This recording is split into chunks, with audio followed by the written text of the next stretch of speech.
Hello, my friends. I just finished reading a book by Michelle MacNamara called I'll Be Gone in the Dark: One Woman's Obsessive Search for the Golden State Killer. And this is a very unique book when it comes to true crime because the crime that it documents, the serial killer or serial rapist, uh, was actually caught after the book was completed. And I'll just tell you who that was. It was Joseph James D'Angelo. And he he was an interesting character as well. I think I reviewed another book about him.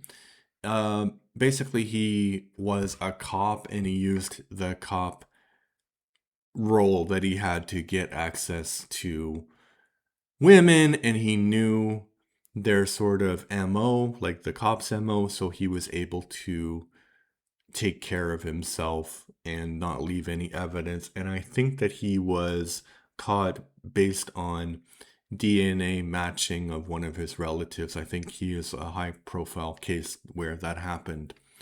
So, why is the book interesting though? The book is interesting because it's about the quest to get this guy, but the author unfortunately died before she could finish the book and died before the case actually was solved. So I think if she had lived longer, the book probably wouldn't have come out. And I think that the book coming out was sort of a monument to the dedication of her friends and family. Um, her, and this is going to be wild, but actually, she was married to Patton Oswalt, the comedic actor, stand-up comedian. So he really pushed to have the book completed, and it was kind of like the thing that she had been obsessed about and focused on for the time leading up to her death.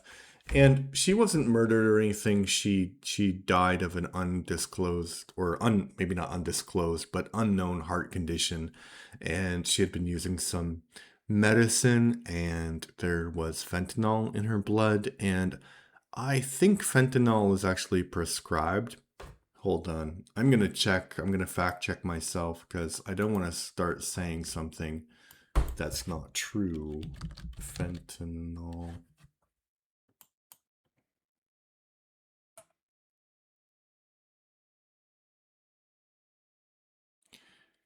Yeah, it's used in therapy for strong pain. So there is a legitimate reason why you would have fentanyl.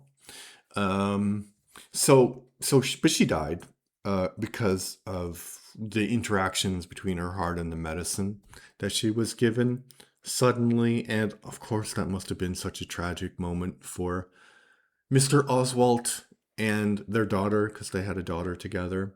So I can't imagine that at all happening. But there is a but. I don't think the book is very good.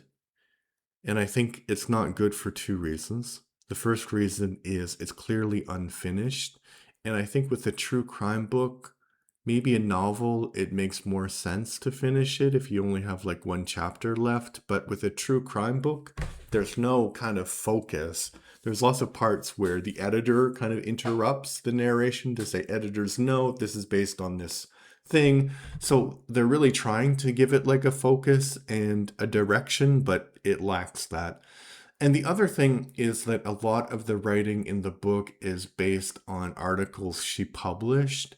So she talks somewhat about her life with Mr. Oswald. I'm calling him Mr. because I think the topic kind of needs it. So it's a lot about his life with her and or her life with him, and I think that's not interesting.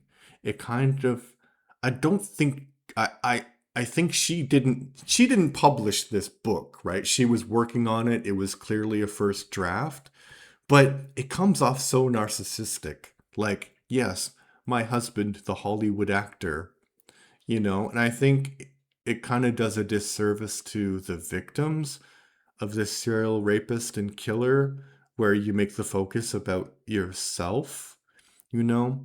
But again, it's not her fault because this was not the final product. She may have removed that part in the final book, and I don't think the final book would have actually happened unless, like, if she hadn't died, I don't think she would have made this book, right? Because I think the case was solved shortly after. So I don't find it a good book.